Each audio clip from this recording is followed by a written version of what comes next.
السلام علیکم ورحمۃ اللہ وبرکاتہ۔ عزیز سامعین، آئیے جانیں گے کہ تراویح، تہجد اور قیام اللیل میں کیا فرق ہے۔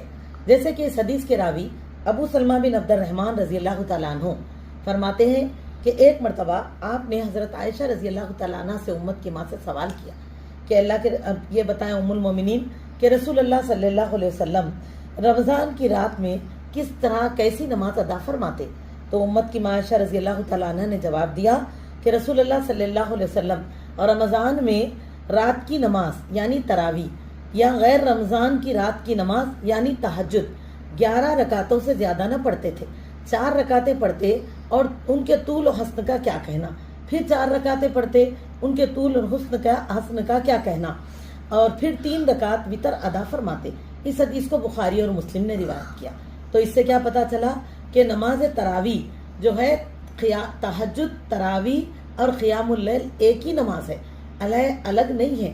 اسی لیے امت کی ماں فرماتی ہیں جو نمازیں آپ صلی اللہ علیہ وسلم عام دنوں میں تہجد کے نام سے پڑھتے، وہی نماز قیام اللیل تراویح کے نام سے رمضان میں ادا کی گئی۔ تو ہمیں کیا پتا چلا، یہ تمام ایک ہی نمازیں ہیں، ایک ہی نماز کے الگ الگ نام ہے یہ۔ عزیز سامعین، نماز تراویح کا وقت عشاء کے بعد سے لے کر طلوع فجر تک ہے۔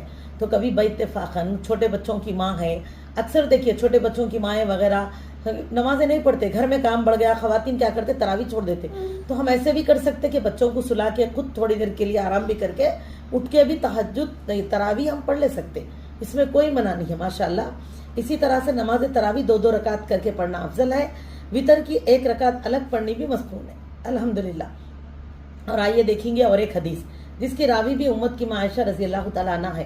ام المومنین فرماتی ہیں کہ نبی کریم صلی اللہ علیہ وسلم نماز عشاء اور نماز فجر کے درمیان 11 رکعتیں نماز ادا فرماتے اور ہر 2 رکعت کے بعد سلام پھیرتے، ساری نماز کو 1 رکعت سے وتر بناتے۔ اسے بھی بخاری اور مسلم نے روایت کیا۔ تو وتر کے معاملے میں بھی 3 وتر بھی صحیح ہے، 1 وتر بھی صحیح ہے، یہ بھی پتہ چلا۔ اور دوسرا کیا ہے، آپ صلی اللہ علیہ وسلم نے رکعتوں کی تعداد نہیں بنائی۔